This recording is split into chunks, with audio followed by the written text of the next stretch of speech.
Au siège du Parti Défi cet après-midi, le suivi de la campagne bat son plein. On a des affiches qui ont été arrachées ou qui ont été taguées, donc c'est ça, oui, on a vu il faut remettre des affiches, en fait il faut les redéposer des affiches. Il y a une grosse partie logistique où on doit préparer toutes les affiches, préparer les tracts, les répartir, que ce soit à Bruxelles ou en Wallonie, pour que les candidats et les militants puissent aller les distribuer. C'est un peu la dernière ligne droite là ? Oui, il nous reste 14 jours. 14 jours pour convaincre et faire entendre la voix des Amarantes dans un contexte pas forcément évident. Le parti se remet à peine de la crise provoquée par la confection des listes et fait face à des sondages peu favorables. Alors c'est vrai que les sondages ne sont pas excellents, mais en même temps, ce qu'on a appris aussi, c'est qu'il y avait 30% de gens indécis, et donc on est combatif et prêt à conquérir ces 30% de personnes indécises.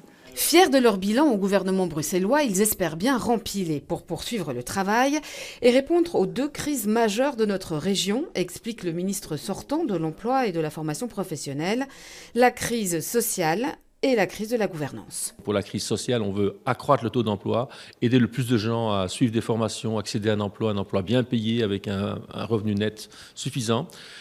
Et pour ça, l'enseignement est très important et la formation sont très importants.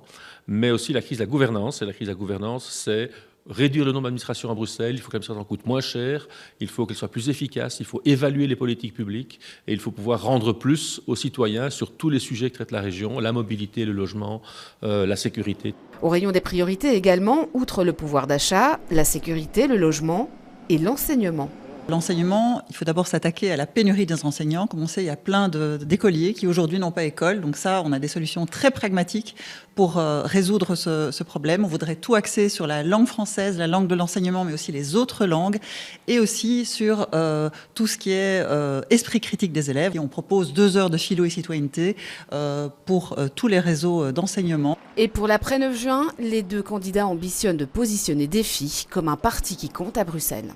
Nous voudrions surtout trouver des partenaires qui, avec nous, peuvent construire une vraie stratégie de relance bruxelloise, mais où Bruxelles se fait respecter par l'État fédéral sur les matières régaliennes comme la justice, comme la sécurité, comme la migration. Pas question donc d'ici le 9 juin de relâcher la pression.